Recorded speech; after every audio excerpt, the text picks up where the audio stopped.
Hello everyone, very good afternoon to all of you. तो शुरू करते हैं आज का हमारा लेक्चर। तो जैसा कि आप सभी को पता ही है कि प्रीवियस लेक्चर के अंदर हमने क्रिस्टल फील्ड थ्योरी के बारे में स्टडी किया था। ठीक है, हमारी क्रिस्टल फील्ड थ्योरी, उसके जो मेन बेसिक पॉइंट थे उनके बारे में मैंने आपको बताया था कि हमारे क्रिस्टल फील्ड थ्योरी जो है वो क्या होती है। ठीक है, आफ्टर दैट उसके बाद हमने क्रिस्टल फील्ड स्प्लिटिंग स्टडी की थी इन ऑक्टाहेड्रल कॉम्प्लेक्सेस, जहाँ पे मैंने आपको बताया था कि हमारे पास जो है आपके जो डी जनरेट डी ऑर्बिटल्स होते हैं। ठीक है, हमारे पास जो है वो किस तरह से स्प्लिट होते हैं under the influence of ligand field. जब लीगेंड जो है वो मेटल को अप्रोच करते हैं हमारे पास, तो किस तरह से हमारे पास जो डी ऑर्बिटल्स होते हैं हमारे पास इन दी स्फेरिकली सिमेट्रिक फील्ड, वहाँ पे किस तरह से उनके अंदर स्प्लिटिंग होती है। और हमारे पास जो है वो दो तरह के सेट जो आपके पास बन के आते हैं। ठीक है, one which is in lower in energy, ठीक है, जहाँ पे आपके पास T2G सेट बन के आता है, और एक हमारे पास जो है वो हमारे पास जो अनदर सेट जो बन के आता है that is called as your EG set, जहाँ पे हमारे पास जो है वो दो ऑर्बिटल्स होते हैं। ठीक है, जिनकी लोब्स जो होती है वो आपके पास जो है वो एक्सिस के लोंग जो है वो लाई करती है, जहाँ से हमारे पास जो है लिगेंड जो है वो अप्रोच करते हैं टुवार्ड्स दी मेटल कटायन। ठीक है, तो आज हम जो टॉपिक स्टडी करने जा रहे हैं that will be our crystal field stabilization energy. तो आज का जो टॉपिक है ये भी बहुत इंपॉर्टेंट टॉपिक है। ठीक है, क्रिस्टल फील्ड स्टेबलाइजेशन एनर्जी हमारे पास डायरेक्टली जो क्रिस्टल फील्ड स्प्लिटिंग होती है ऑक्टाइडल कम्प्लेक्सेस की, मैंने आपको लास्ट लेक्चर के अंदर भी बताया था। ठीक है, वहाँ से हमारे पास एक जो टर्म निकल के आएगी जिसको हम यहाँ पे आज कैलकुलेट करेंगे। ठीक है, that is your crystal field stabilization energy. That is जो हमारा आज का टॉपिक रहेगा, that is your crystal field stabilization energy. और इसको हम कैलकुलेट करेंगे इन ऑक्टाहेड्रल कम्प्लेक्सेस। ठीक है, तो आपको पता होना चाहिए कि आपके पास CFSE क्या होती है। इंपॉर्टेंट क्वेश्चन होता है आपके पास ये भी एग्ज़ाम पॉइंट ऑफ व्यू से। ठीक है, यहाँ से भी आपके पास जो है वो आपको कैलकुलेट करने के लिए आएगी CFSE, या फिर आपके पास MCQ में जो है आपको वहाँ पे दी होगी कि calculate CFSE for the following complexes. ठीक है, तो इसी तरह से ये क्वेश्चन जो आपके पास आपके कम्पिटिटिव एग्जाम्स में भी पूछे जाते हैं, वहाँ पे भी आपके पास CFSE जो है वहाँ पे पूछी जाती है हमारे पास। तो आइए सीखते हैं पहले कि हमारे पास ये क्रिस्टल फील्ड स्टेबलाइजेशन एनर्जी होती क्या है, एंड आफ्टर दैट हम इसको किस तरह से कैलकुलेट करेंगे। ठीक है, इसके बारे में हम यहाँ पे स्टडी करेंगे। तो देखो, पहली चीज़ आपको इसके नाम से ही क्लियर हो रही है, that is your stabilization energy. ठीक है, मतलब कि हमारे पास यहाँ पे क्या हो रहा है, एक एनर्जी, आपकी जो एनर्जी है, ठीक है, मतलब यहाँ पे हमारे पास एक तरह की जो आपके पास जो है वो स्टेबलाइजेशन जो है वो आपको वो प्रोवाइड हो रही है। ठीक है, तो आप बोल सकते हैं क्रिस्टल फील्ड स्टेबलाइजेशन एनर्जी जो होती है हमारे पास, तो ये हमारे पास एक तरह की एनर्जी जो है वो आपके पास रिलीज़ होती है जब हमारे पास जो है वो कम्प्लेक्स फॉर्मेशन होती है। ठीक है, तो जब कम्प्लेक्स फॉर्मेशन होगी हमारे पास, तो जो एनर्जी रिलीज़ होगी उसको हम बोल देते हैं आपके पास क्रिस्टल फील्ड स्टेबलाइजेशन एनर्जी। तो बोलने का मतलब ये है कि हम क्या करेंगे, हम जो हमारे जो इलेक्ट्रॉन्स होंगे हम उनको इस तरह से डिस्ट्रीब्यूट करेंगे सच दैट कि हमारे पास जो है स्टेबिलिटी जो है आपके पास वो बढ़ जाए विद रिस्पेक्ट टू द पेरीसेंटर, और हमारे पास ये जो स्टेबिलिटी बढ़ेगी, ठीक है, या फिर स्टेबिलिटी बढ़ेगी तो हमारे पास जो ओवरऑल एनर्जी होगी वो आपके पास कम हो जाएगी। ठीक है, इसी को ही हम आपके पास क्रिस्टल फील्ड स्टेबलाइजेशन एनर्जी बोलते हैं। ठीक है, तो पहले मैं इस क्रिस्टल फील्ड स्टेबलाइजेशन एनर्जी की डेफिनेशन लिख देता हूँ, फिर इसके बाद इसके बारे में हम जो है हम डिस्कस करते हैं। तो ये कुछ एक डेफिनेशंस लिखी हैं मैंने क्रिस्टल फील्ड स्टेबलाइजेशन एनर्जी के रिगार्डिंग। इनको पढ़ने से पहले मैं आपको एक बार फिर से जो है वो रिपीट करवा देता हूँ कि आप सभी को पता ही है कि जो हमारे पास ऑक्टाइडल कम्प्लेक्सेस होते हैं, हमारे पास ऑक्टाइडल फील्ड जो होगी हमारे पास। ठीक है, तो कोऑर्डिनेशन कम्प्लेक्सेस के अंदर हमारे पास ऑक्टाइडल फील्ड के अंदर जो हमारे 5 डी ऑर्बिटल्स होते हैं, ठीक है, उनकी एनर्जीज जो है हमारे पास स्प्लिट हो जाती हैं। तो 3 ऑर्बिटल्स होते हैं हमारे पास लोअर एनर्जी के, जिनको हम T2G ऑर्बिटल्स बोलते हैं, और 2 ऑर्बिटल्स होते हैं जिनकी एनर्जी जो है बढ़ जाती है, जिनको हम EG ऑर्बिटल्स जो हैं आपके बोलते हैं। ठीक है, तो हमारे पास क्या होता है, अब आप सभी को पता है कि इलेक्ट्रॉन्स जो भी होगा हमारे पास, it will always try to occupy an orbital of lower energy. ठीक है, हमारा जो इलेक्ट्रॉन्स होगा वो हमेशा ही लोअर एनर्जी के ऑर्बिटल्स को जो है आपके पास ऑक्यूपाई करने की जो है वो कोशिश करेगा, पहले उसी को पहले प्रेफरेंस देगा। ठीक है, तो जैसे एग्जांपल के तौर पे मान लो हमारा पहला इलेक्ट्रॉन है, दैट इज़ पहला इलेक्ट्रॉन मतलब हमारे पास D1 सिस्टम होगा, मतलब डी शेल के अंदर हमारे पास पहला इलेक्ट्रॉन होगा, दैट इज़ D1। ठीक है, तो D1 जब हमारे पास इलेक्ट्रॉन होगा तो वो कहाँ पे ऑक्यूपाई करेगा, लोअर एनर्जी ऑर्बिटल। तो लोअर एनर्जी ऑर्बिटल हमारे पास कौन से होते हैं, T2G ऑर्बिटल्स। ठीक है, तो जैसे मैंने आपको कहा कि हमारे पास क्या होता है कि जो डी ऑर्बिटल्स होते हैं, ठीक है, आप सभी को पता है हमारे पास जो है वो 5 डी ऑर्बिटल्स होते हैं। ठीक है, और ये सारे के सारे जो ऑर्बिटल्स होते हैं वो आपके पास डीजेनरेट होते हैं। ठीक है, लेकिन ऑक्टाहेड्रल एनवायरनमेंट के अंदर ये स्प्लिट हो जाते हैं हमारे पास दो सेट्स के अंदर, वन जिसकी एनर्जी जो है कम होती है, ठीक है, जिनको हम T2G सेट बोलते हैं, और दूसरे जिनकी एनर्जी जो आपके पास बढ़ जाती है जिनको हम EG सेट बोलते हैं, ठीक है।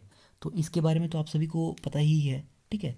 तो जैसे मैंने आपको कहा कि मान लो हमारे पास सिस्टम है एक इलेक्ट्रॉन का, तो सपोज मेरे पास सिस्टम है D1 सिस्टम, ठीक है। मतलब D1 सिस्टम क्या हुआ, मेरे पास एक इलेक्ट्रॉन है डी शेल के अंदर, ठीक है।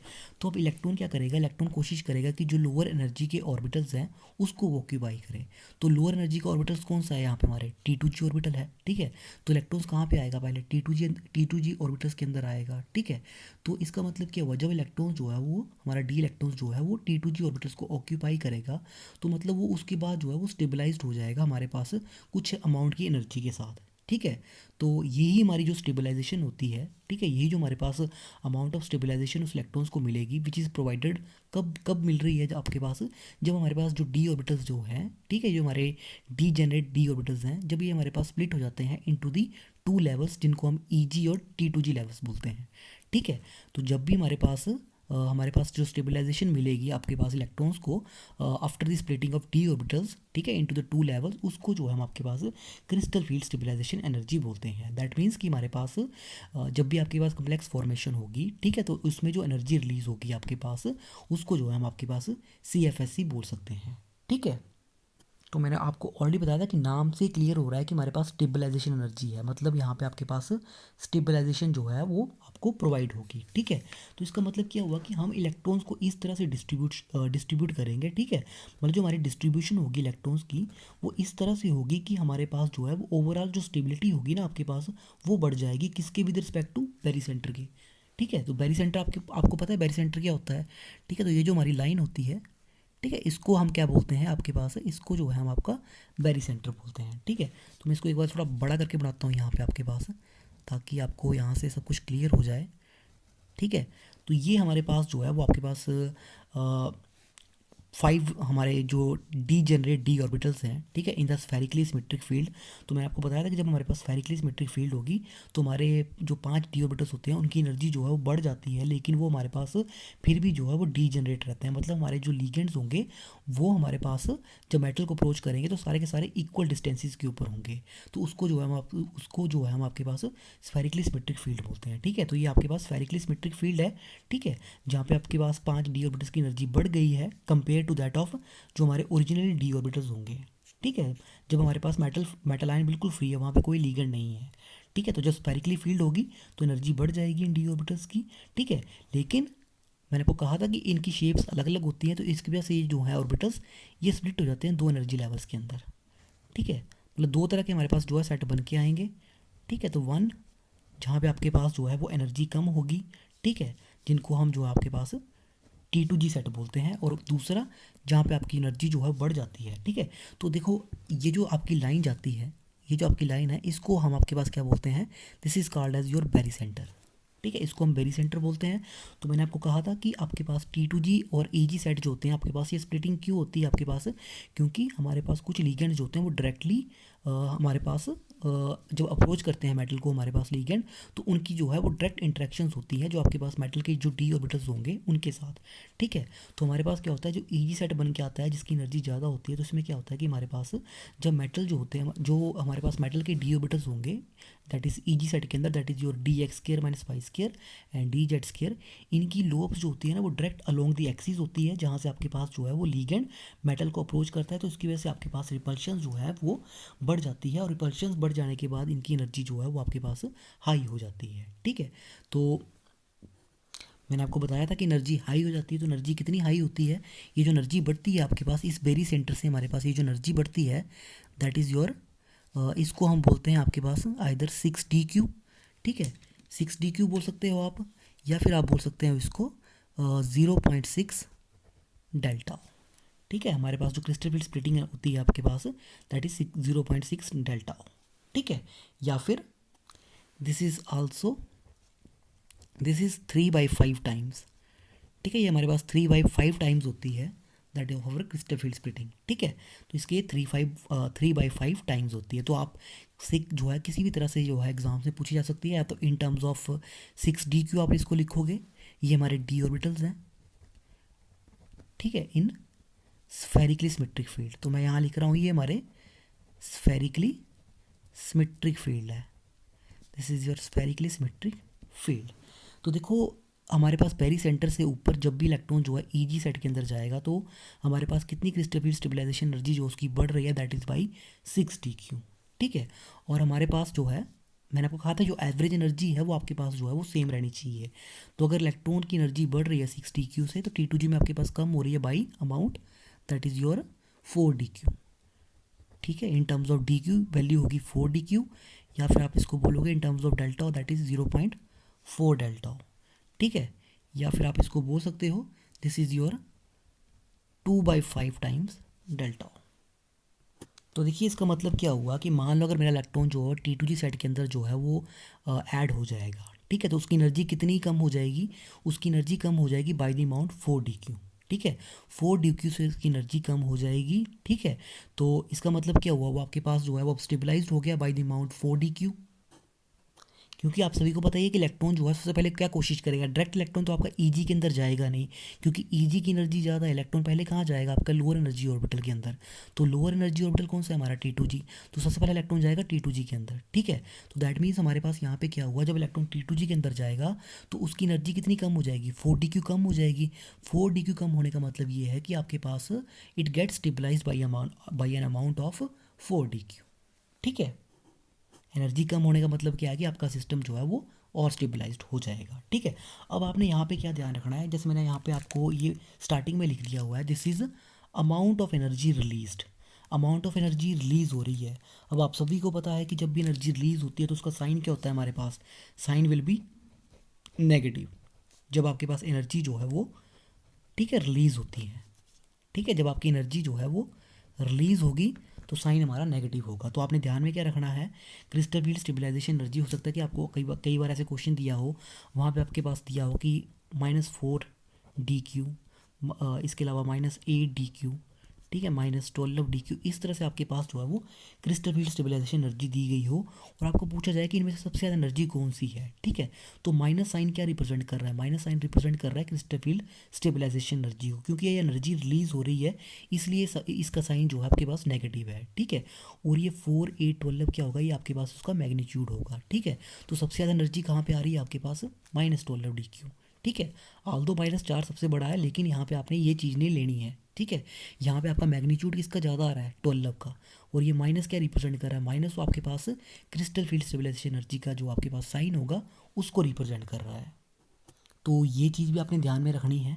ठीक है, तो चलते हैं हमारे टॉपिक की ओर, दैट इज़ CFSC। हम इसको कैलकुलेट करेंगे डी ऑर्बिटल्स के अंदर। तो आपने क्या ध्यान में रखना है कि जब भी इलेक्ट्रॉन T2G के अंदर जाएगा आपकी एनर्जी जो है वो कितनी कम हो जाएगी, बाई एन अमाउंट 4 dq। ठीक है, और EG के अंदर जाएगा तो आपकी एनर्जी जो है बढ़ जाएगी बाई एन अमाउंट 6 dq, और ओवरऑल जो आपकी एनर्जी होती है इस बेरी सेंटर के अकॉर्डिंगली वो आपके पास जो है वो कांस्टेंट रहती है। तो अब देखिए, अब क्वेश्चन ये है कि हम CFSC वैल्यू जो है वो किस तरह से निकालेंगे। ठीक है, तो क्रिस्टल फील्ड स्टेबलाइजेशन एनर्जी को निकालने का हमारे पास एक फार्मूला होता है। ठीक है, तो क्रिस्टल फील्ड स्टेबलाइजेशन एनर्जी को हम किस तरह से निकालेंगे, तो ये हमारे पास जो होता है, दिस इज़ हमारे पास ये एक डिफरेंस होता है। ठीक है, डिफरेंस है हमारे पास एनर्जीज़ का, किसके बीच में, this is energy of the ligand field. ठीक है, energy of ligand field minus energy of isotropic field, energy of isotropic field इसका, और जो हमारी जो लीगेंड फील्ड होगी, जब लीगेंड जो है वो हमारे पास जो है वो मेटल की ओर अटैच हो जाएंगे तो उस टाइम पे जो हमारी लीगेंड फील्ड होगी उसका जो एनर्जी डिफरेंस होगा। ठीक है, दैट मीन्स यहाँ से एक नई डेफिनेशन बन के आती है क्रिस्टल फील्ड स्टेबलाइजेशन एनर्जी की, that is it is the energy of the electronic configuration, energy of electron configuration in the ligand field. ठीक है, जो लीगेंड फील्ड में हमारे पास इलेक्ट्रॉन कन्फिग्रेशन होगी हमारे पास उसकी एनर्जी माइनस हमारे पास जो एनर्जी होगी इलेक्ट्रॉनिक कन्फिग्रेशन की इन दी आइसोट्रॉपिक फील्ड। ठीक है, तो एक सिंपल सा फार्मूला है, आपने क्या ध्यान में रखना है, देखिए सबसे पहले इलेक्ट्रॉन कहाँ पे जाएगा, T2G सेट के अंदर जाएगा। तो T2G सेट में जब भी आपका इलेक्ट्रॉन जाएगा एनर्जी की होगी आपके पास कम हो जाएगी, कितनी कम होगी, बाई एन अमाउंट 4 dq, या फिर आपका 0.4 डेल्टा हो। ठीक है, तो मैं लिख रहा हूँ इसको, एनर्जी कितनी कम हो जाएगी, बाई एन अमाउंट 0.4। ठीक है, तो कम होने का मतलब क्या है, माइनस हो जाएगा। ठीक है, तो 0.4 इंटू जितने भी इलेक्ट्रॉन्स जो हैं आपके पास T2G सेट के अंदर होंगे, ठीक है, T2G सेट के अंदर जितने इलेक्ट्रॉन्स होंगे उनको आपने मल्टीप्लाई करना है -0.4 के साथ, ठीक है। और इसमें क्या ऐड करना है, जो इलेक्ट्रॉन्स हमारे पास EG सेट के अंदर जाएंगे। तो जब भी इलेक्ट्रॉन EG के अंदर जाएगा एनर्जी कितनी बढ़ जाएगी बाई एन अमाउंट। अब मैं यहाँ पे 0.4 लिख रहा हूँ, ठीक है, इन टर्म्स ऑफ डेल्टा ओ। तो यहाँ पे भी आपके पास 0.6 आएगा, दैट इज़ 0.6 डेल्टा ओ। तो ये चीज़ ध्यान में रखनी है। इधर अगर आप 4 DQ लिखोगे यहाँ पे तो इधर 6 DQ आ जाएगा आपके पास। अगर यहाँ -4 DQ लिख रहे हो आप तो यहाँ पे 6 DQ लिखना है आपने, ठीक है। अगर यहाँ पे आप जो है 2/5 डेल्टा ओ लिखोगे तो यहाँ पे आपके पास 3/5 डेल्टा ओ। तो उसके अकॉर्डिंगली लिखना है जो आप यहाँ पे इसके यूनिट्स की फॉर्म में जाओगे, ठीक है। तो किससे मल्टीप्लाई करना है हमने इसको, तो 0.6 इंटू जितने भी इलेक्ट्रॉन्स हमारे पास EG सेट के अंदर होंगे, ठीक है।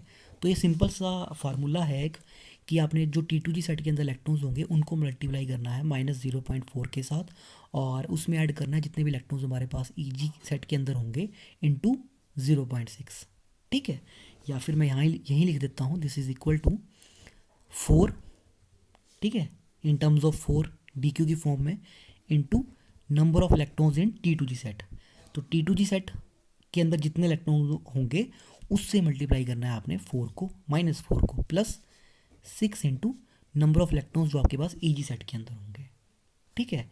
ये लिख दिया आपने, और साथ में यहाँ पे आपके पास आपने लिखना है x इंटू पी, ठीक है। This is your x into P. P stands for pairing energy. P क्या होता है आपके पास, P stands for pairing energy, ठीक है। P is your pairing energy.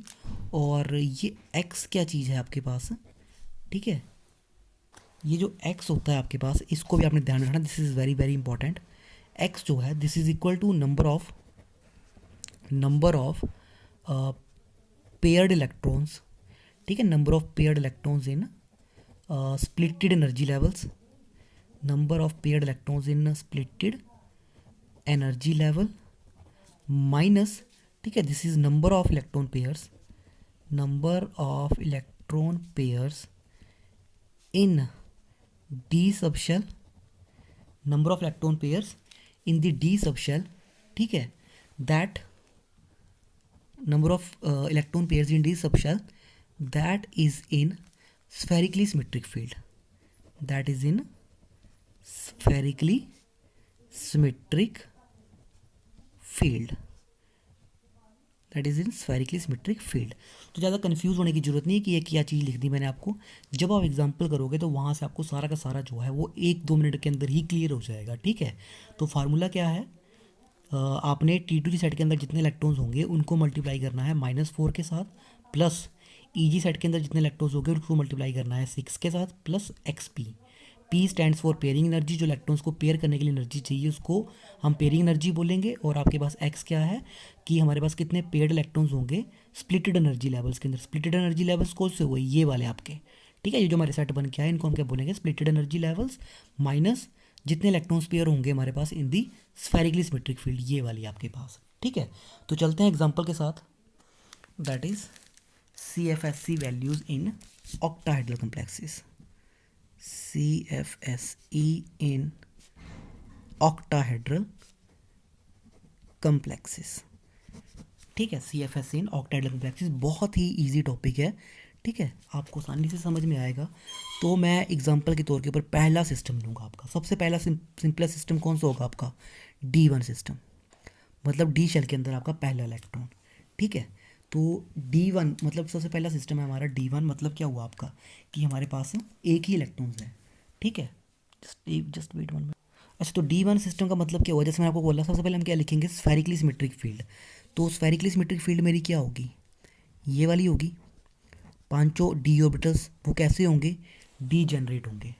तो इनके अंदर क्या होगा, एक इलेक्ट्रॉन होगा, ठीक है। अब ये स्फेरिकली सिमेट्रिक फील्ड है, ठीक है। ध्यान रखना, this is your spherically symmetric field, ठीक है। यहाँ मैं लिख देता हूँ, this is your spherically symmetric field, ठीक है। तो ये डी ऑर्बिटल्स हैं, डी ऑर्बिटल्स कब, इन स्फेरिकली सिमेट्रिक फील्ड। तो अंडर द इन्फ्लुएंस ऑफ, जब आपका लिगेंड अप्रोच करेगा, ठीक है, जब इक्वल डायरेक्शन से कर रहा है तो ये पांचों के पांचों डी ऑर्बिटल्स हमारे डी जनरेट रहेंगे। लेकिन आपको पता है, ठीक है, हमारे पास क्रिस्टल फील्ड स्प्लिटिंग होगी, दो सेट्स बनेंगे हमारे पास, one is T2G set and other is your EG set. ठीक है, तो एक ही इलेक्ट्रॉन है, कहाँ पे एंटर करेगा? T2G सेट के अंदर करेगा। ये आपका बेरी सेंटर आ गया, this is your barycentre. जब इलेक्ट्रॉन जब इलेक्ट्रॉन जो है आपके पास, ये बेरी सेंटर से जो है हमारे पास T2G सेट की स्टेबलाइजेशन होती है बाई एन अमाउंट 4dq। ठीक है, और आपके पास जो हमारे पास स्टेबलाइजेशन होगी EG सेट की, this is by an amount 6dq। ठीक है, तो CFSC हमारे पास कितनी आ जाएगी? CFSC विल बी, मैंने आपको क्या कहा था, -4। ठीक है, मैं इन टर्म्स ऑफ DQ लिख रहा हूँ। ठीक है, इन टर्म्स ऑफ DQ, ये DQ की टर्म्स में है और ये है डेल्टा O वाली। ठीक है, दिस इज, ये जो मैंने आपके फॉर्मूले लिखे थे ये डेल्टा O की फॉर्म में है, this is in form of DQ। तो भी मैं यहाँ DQ की फॉर्म में लिख रहा हूँ। तो -4 into number of electrons in T2G set कितने हैं?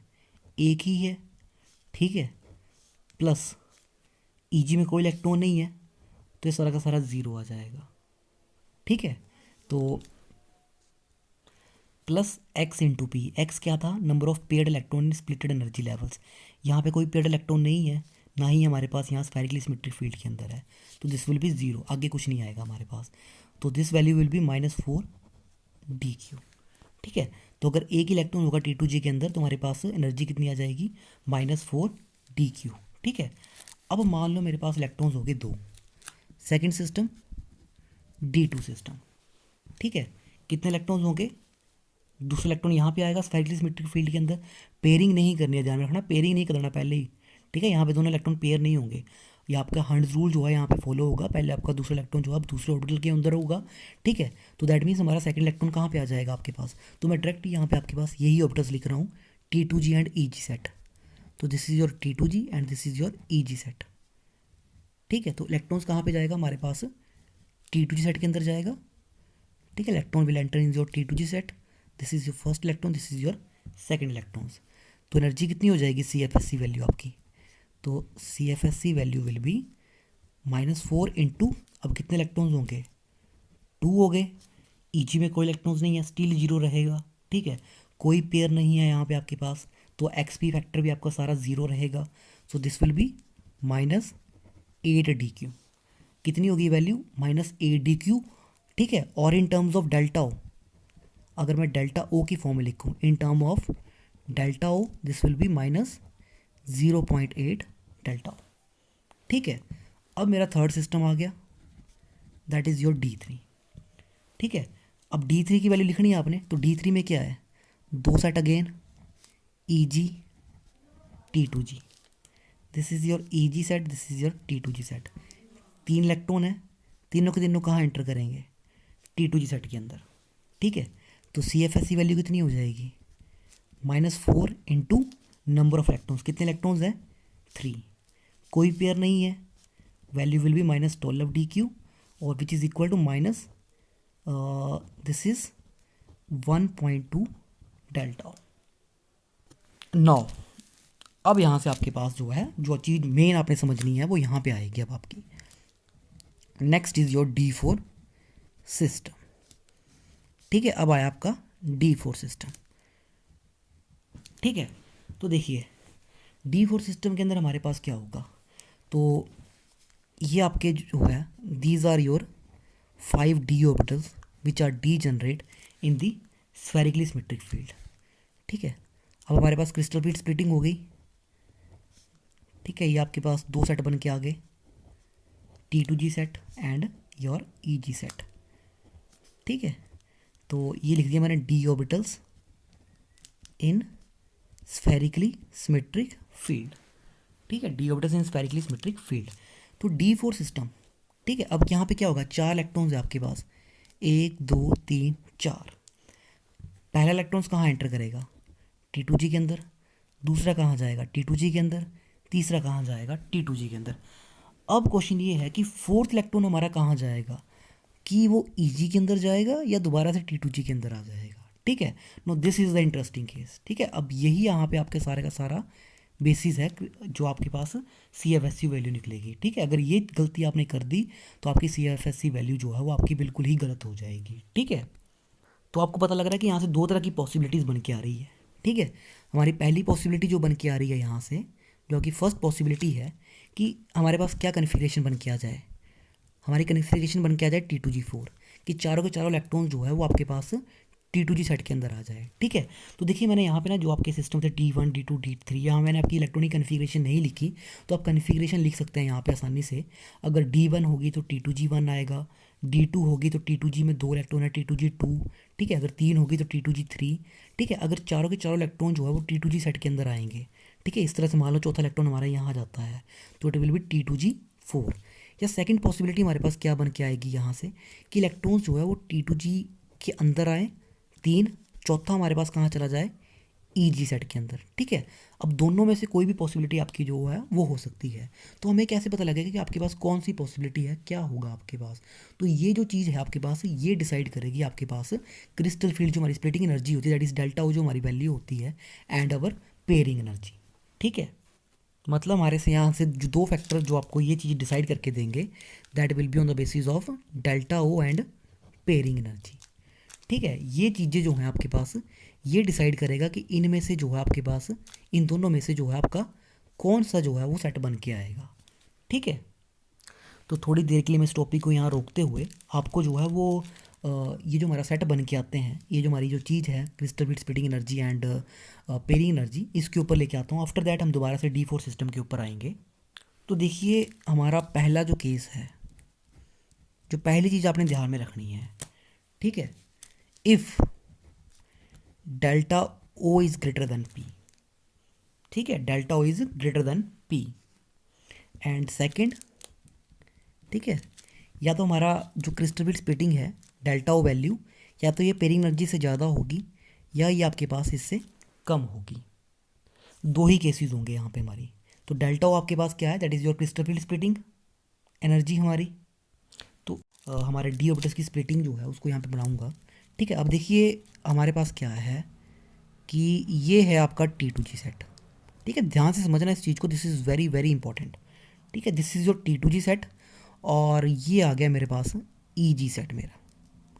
ठीक है, तो मैंने क्या कहा, मेरा जो पहला केस है, जो मेरा सेकंड केस है, ठीक है, ये जो एनर्जी डिफरेंस है दोनों के बीच में, इसको हम क्या बोलते हैं, डेल्टा ओ। ठीक है, ये हमारे पास T2G और EG सेट के बीच में जो एनर्जी डिफरेंस होता है that is your crystal field splitting energy, that is your delta O. अगर मैंने कहा ये क्रिस्टल फील्ड स्प्लिटिंग एनर्जी मेरे पास कम हो, ठीक है, अगर ये एनर्जी मेरे पास कम हो किससे, P से। P मेरे पास क्या चीज़ है, P जो है मेरे पास ये है आपके पास पेयरिंग एनर्जी। ठीक है, जैसे मतलब आपके पास कोई दो अनपेड इलेक्ट्रॉन है, ठीक है, अगर आपको उनको एक ही ऑर्बिटल के अंदर जो है पेयर करना है, मान लो जैसे हमारा चौथा इलेक्ट्रॉन था ना यहाँ पे, ठीक है, या तो वो EG के अंदर जाएगा यहाँ पे आएगा। अगर चौथा इलेक्ट्रॉन मैं यहाँ पे पेयर कर रहा हूँ, ठीक है, तो इनको पेयर करने के लिए जो है हमें एनर्जी जो लगेगी that is called its pairing energy. मतलब एक ही ऑर्बिटल के अंदर दो इलेक्ट्रॉन्स को जो डालने के लिए आपकी जो एनर्जी लगेगी, उनको जो पेयर करवाने के लिए एनर्जी आप दोगे that is called as your pairing energy. तो यहाँ पे हमारे पास दो केस हैं, या तो पेयरिंग एनर्जी कम होगी, ये जो डिफरेंस है क्रिस्टल फील्ड स्प्लिटिंग एनर्जी, ठीक है, ये जो है इससे कम होगी या इससे ज़्यादा होगी। तो चलो मैं सेकंड केस भी ले लेता हूँ, फिर उसके बाद जो है इस डिस्कशन को हम जारी रखते हैं। तो this is your T2G set and अब यहाँ पे मैं आपकी क्रिस्टल फील्ड स्प्लिटिंग एनर्जी जो है ज़्यादा ले रहा हूँ, तो मैं इसको यहाँ जैसे बनाता हूँ ताकि आपको बिल्कुल भी कोई डाउट ना रहे। This is your EG set. तो ये जो डिफरेंस है हमारा, this is your crystal field splitting energy. ठीक है, अब मैंने क्या कहा, दो केसेस हैं। ठीक है, अब आप देखो, खुद देखो कि मान लो अगर मेरे पास ये जो एनर्जी डिफरेंस है T2G और EG के बीच में, crystal field splitting energy difference, अगर ये कम हो, ठीक है, 3 इलेक्ट्रॉन यहाँ पे हमारे T2G के अंदर आ जाएंगे। ठीक है, तो चौथा इलेक्ट्रॉन जो है अगर ये एनर्जी डिफरेंस कम है तो यहाँ से आसानी से जो है वो EG के अंदर इलेक्ट्रॉन आपका जा सकता है। ठीक है, लेकिन अगर ये एनर्जी डिफरेंस बहुत ज़्यादा हाई होगा, ठीक है, अगर ये एनर्जी डिफरेंस बहुत ज़्यादा हाई होगा दैट मीन्स क्या है कि आपके चौथे इलेक्ट्रॉन को यहाँ से एनर्जी जो है ज़्यादा देनी पड़ेगी, उसको चौथी ज़्यादा एनर्जी चाहिए ताकि वो यहाँ से जो है, जैसे आपके पास सिस्टम है, ये 3 इलेक्ट्रॉन्स हो गए। ठीक है, अब आपका D4 सिस्टम है, चौथा इलेक्ट्रॉन, तो जब ये एनर्जी डिफरेंस बहुत ज़्यादा हाई है, ठीक है। जब एनर्जी डिफरेंस बहुत ज़्यादा हाई है तो आपका फोर्थ इलेक्ट्रॉन होगा उसको बहुत ज़्यादा एनर्जी लगेगी यहाँ तक पहुँचने के लिए, ठीक है। तो इतनी एनर्जी जो है आपके पास बहुत ज़्यादा हाई हो जाएगी उसको यहाँ तक पहुँचने के लिए, तो उससे बेटर वो आपके पास क्या करेगा, वो सिंपली स्टेबलाइज होने के लिए यहाँ पे अपने आप को ही पेयर कर लेगा, ठीक है। तो ये चीज़ आपने बिल्कुल ध्यान से समझनी है कि अगर हमारे पास crystal field splitting energy difference जो है अगर वो कम होता है, अगर ये डिफरेंस आपके पास कम है तो देखो आसानी से क्लियर समझ आ जाएगा आपको, ठीक है। जैसे मान लो 3 इलेक्ट्रॉन्स हैं, ठीक है। अब अगर मेरे पास चौथा जो इलेक्ट्रॉन है अब वो कहाँ जाएगा, अगर ये डिफरेंस कम है तो आसानी से इलेक्ट्रॉन जो है वो यहाँ पे चला जाएगा। लेकिन अगर ये डिफरेंस जो है एनर्जी डिफरेंस T2 और EG के बीच में बहुत हाई होगा तो चौथे इलेक्ट्रॉन्स के लिए बहुत ज़्यादा एनर्जी लगेगी, ठीक है। तो एनर्जी बहुत ज़्यादा लगेगी तो उसका मतलब क्या, इतनी एनर्जी तो हम यहाँ से ईजिली निकाल नहीं सकते कहीं से भी, ठीक है। तो हमें देनी पड़ रही है। तो चौथी एनर्जी जो है वो चौथा इलेक्ट्रॉन जो होगा वो आसानी से क्या करेगा, इतनी एनर्जी को छोड़ के चुपचाप जो है यहाँ पे पेयर अप कर जाएगा, ठीक है। तो यही 2 केसेस हैं, ठीक है, जिनको आपने ध्यान में रखना है। चलो इस चीज़ को समझने के लिए मैं आपके पास यहाँ पे एक एग्जांपल लेके चलता हूँ। मान लो कि जैसे आपका T2G सेट है ना, ये आपका कॉलेज है, ठीक है। T2G सेट आपका क्या हो गया, ये आपका कॉलेज हो गया, ठीक है। दिस इज़ योर कॉलेज मान के चलो, ठीक है। अब ये जो EG सेट्स हैं ना, ये आपके पास आपको कमरे मिल रहे हैं, ठीक है। आपको रूम मिल रहे हैं रहने के लिए कहीं बाहर, ठीक है। आप रूम ढूंढने गए, आपको रूम मिल गए। EG सेट्स जो है ना आपका कॉलेज के आसपास नज़दीक में ही रूम है, ठीक है। T2G सेट आपका कॉलेज है, ठीक है, और EG सेट जो है आपके पास कॉलेज के आसपास आपको कमरा मिल गया, ठीक है। और एक आपको कमरा मिलता है कॉलेज से थोड़ा दूर जाके, ठीक है। आप काफ़ी दूर जाके जो है थोड़ा सा एरिया भी वैसा ही है लेकिन रूम्स एक जैसे ही हैं दोनों के दोनों, ठीक है। और वहाँ पे थोड़ा सा रेंट भी ज़्यादा है आपके पास, ठीक है। यहाँ पे आपके पास जो कॉलेज के पास आपको कमरा मिला है थोड़ा सा उसका रेंट कम है, ठीक है। ये जो दूसरा जो आपके पास सेट है या आपके पास जो है वो कॉलेज से दूर है और थोड़ा सा इसका रेंट भी ज़्यादा है। अब देखिए आप क्या कोशिश करोगे, आप कोशिश यही करोगे कि जितना आप कॉलेज के नज़दीक रह सके उतना आपके लिए बेटर होगा, ठीक है। जैसे ही आपके पास आपके कॉलेज की टाइमिंग स्टार्ट होती है, ठीक है, आप जल्दी से विद इन 10 to 15 मिनट आसानी से तैयार होके उठ के, ठीक है, आप कॉलेज तक ईजिली पहुंच सकते हो। लेकिन अगर आपका रूम जो है ज़्यादा दूर रहेगा, ठीक है, तो आपको वहाँ से आने में भी थोड़ा टाइम लगेगा। तो आपकी प्रेफरेंस रहेगी कि आप जितना नज़दीक हो सके कॉलेज के उतना नज़दीक जो है आपका रूम ले सको, ठीक है, ताकि आपके लिए भी बेटर हो। जल्दी से जब मन किया उठे सोए और जैसे ही आपको आपके लेक्चर का टाइम हुआ एकदम से भाग के जो है वो कॉलेज के अंदर आ गए, ठीक है। तो यही वो चीज़ मैं आपको समझाने की कोशिश कर रहा हूँ कि यहाँ पे आपके पास क्या है कि 2 सेट्स हैं हमारे पास T2G और EG। तो अगर हमारे पास एनर्जी डिफरेंस जो है इन दोनों के बीच में बहुत हाई होगा, ठीक है, तो इलेक्ट्रॉन्स को बहुत ज़्यादा एनर्जी लगेगी, ठीक है, EG सेट के अंदर पहुँचने के लिए, ठीक है। लेकिन अगर ये एनर्जी डिफरेंस कम होगा तो इलेक्ट्रॉन आसानी से EG सेट के अंदर जो है वो पहुँच सकता है। तो अब यही चीज़ जो है आपके पास वो बेसिस बनाती है, that is your high spin complex and low spin complex, ठीक है। तो देखिए अगर crystal field splitting energy that is your delta, ये जो एनर्जी डिफरेंस है अगर ये ज़्यादा होगा किससे, पेयरिंग एनर्जी से, तो यहाँ पे क्या हुआ, आपके इलेक्ट्रॉन्स क्या कर रहे हैं, पेयर अप हो रहे हैं, ठीक है।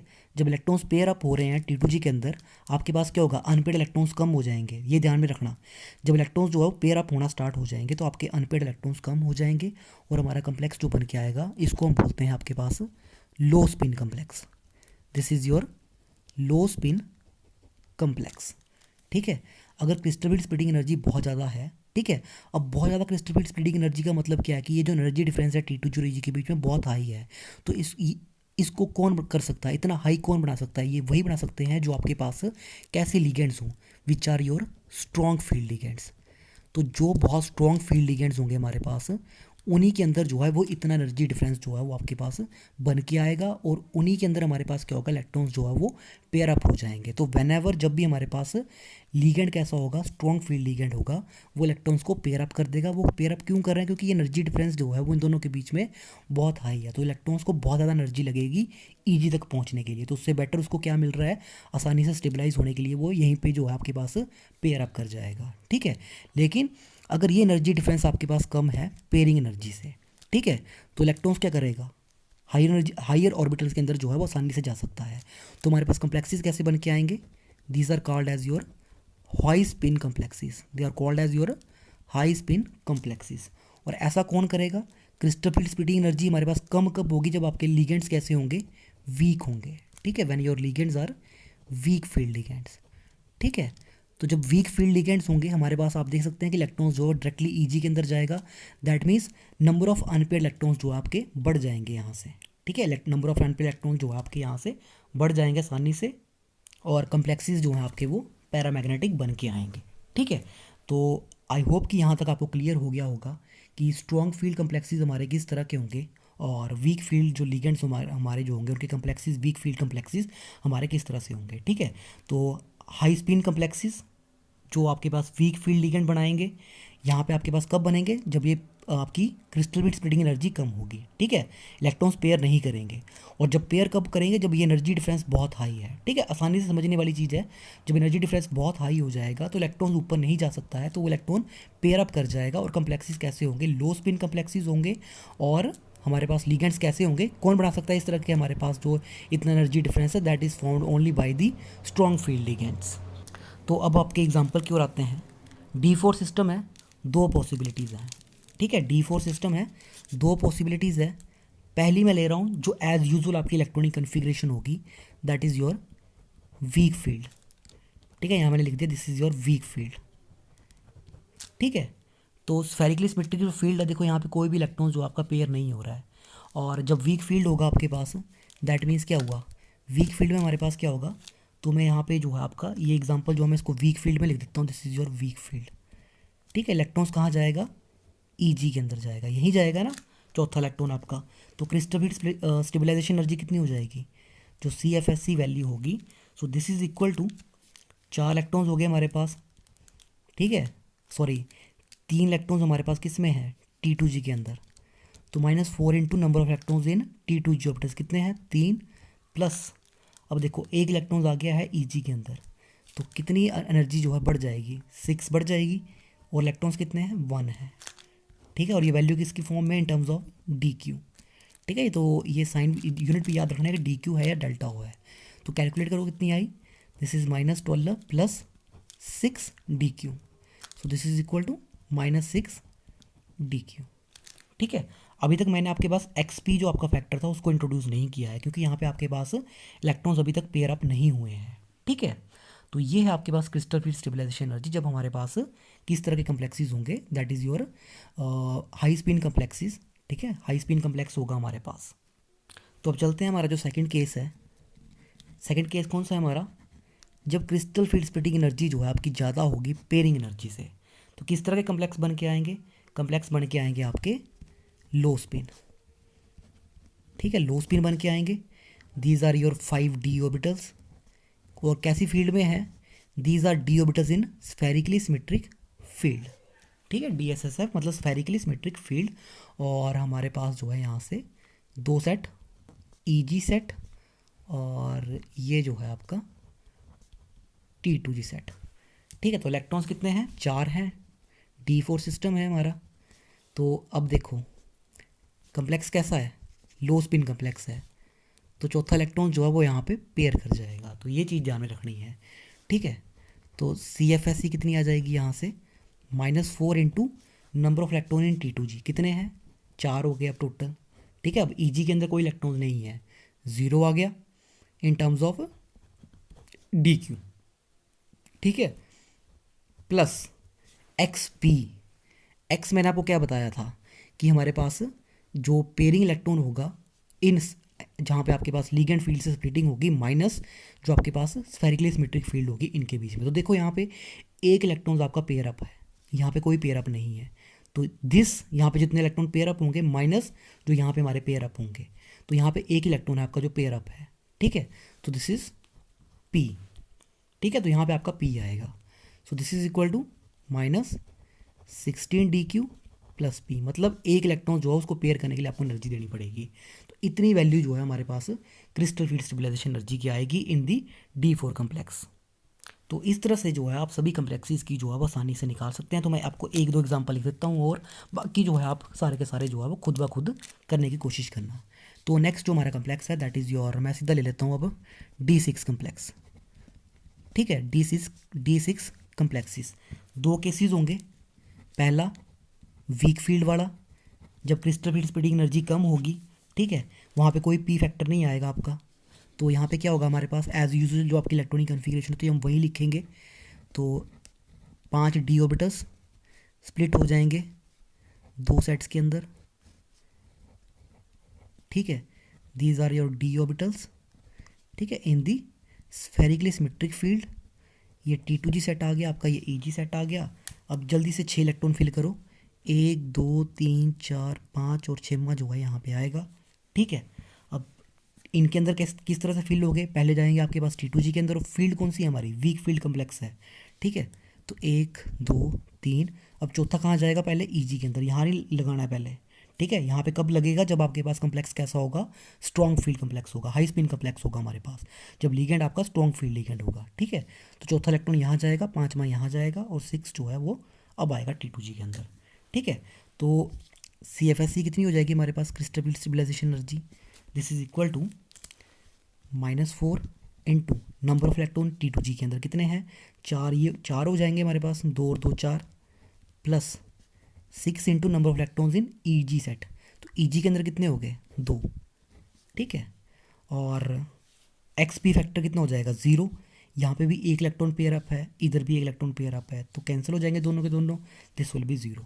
तो सिंपली -16 + 12, ठीक है। और किसकी फॉर्म में है ये, DQ की फॉर्म में लिख रहा हूँ मैं। सो दिस इज़ -4 DQ। और इलेक्ट्रॉनिक कन्फिग्रेशन क्या है सेट की, D6 कम्प्लेक्स की, इसके अंदर है आपके पास, जब वीक फील्ड है, दिस इज़ योर T2G में है 4 इलेक्ट्रॉन, EG के अंदर है 2 इलेक्ट्रॉन। तो ये इलेक्ट्रॉनिक कन्फिग्रेशन भी आप सभी ने ध्यान में रखनी है, ठीक है। तो सेकंड जो मेरा कम्प्लेक्स है, दैट इज़ जो सेकंड केस होगा, जब क्रिस्टल फील्ड स्प्लिटिंग एनर्जी ज़्यादा होगी पेयरिंग एनर्जी से, तो उस केस के अंदर हमारे पास क्या होगा, ये आपके 5 डी ऑर्बिटल्स हो जाएंगे, ठीक है। स्प्लिट हो रहे हैं किसके अंदर, 2 सेट के अंदर, T2G और ये आपका EG, ठीक है। This is your T2G set, this is your EG set, ठीक है।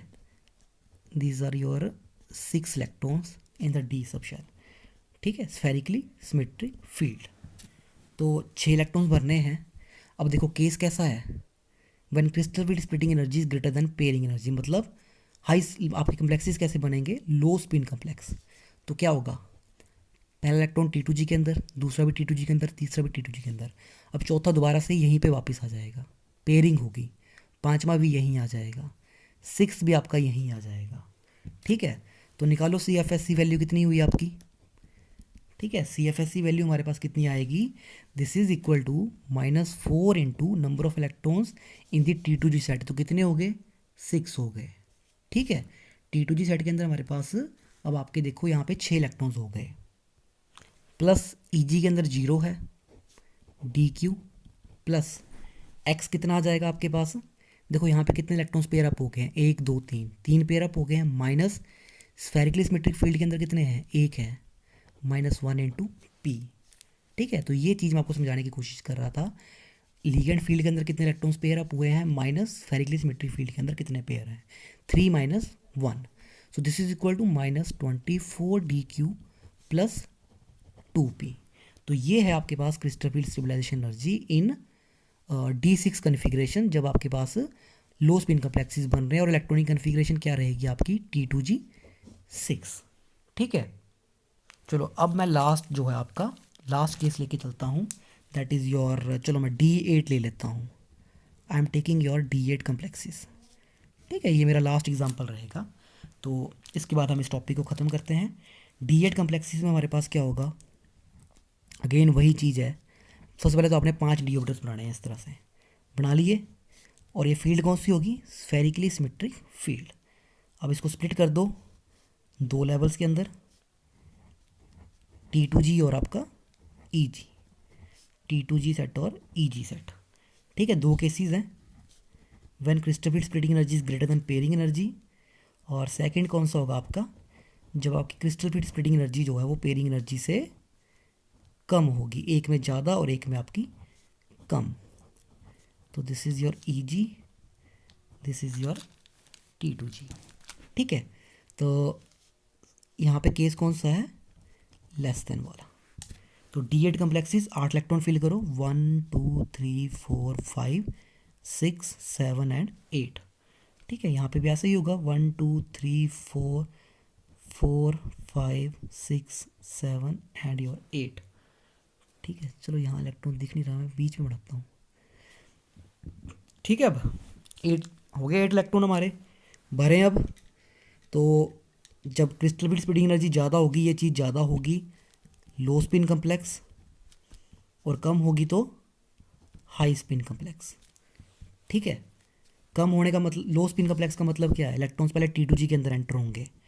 8 इलेक्ट्रॉन्स हैं, 3 पहले आ गए, 6 हो गए, अब 7वां जाएगा EG के अंदर, अब उसके बाद 8वां इलेक्ट्रॉन यहाँ पे आ जाएगा।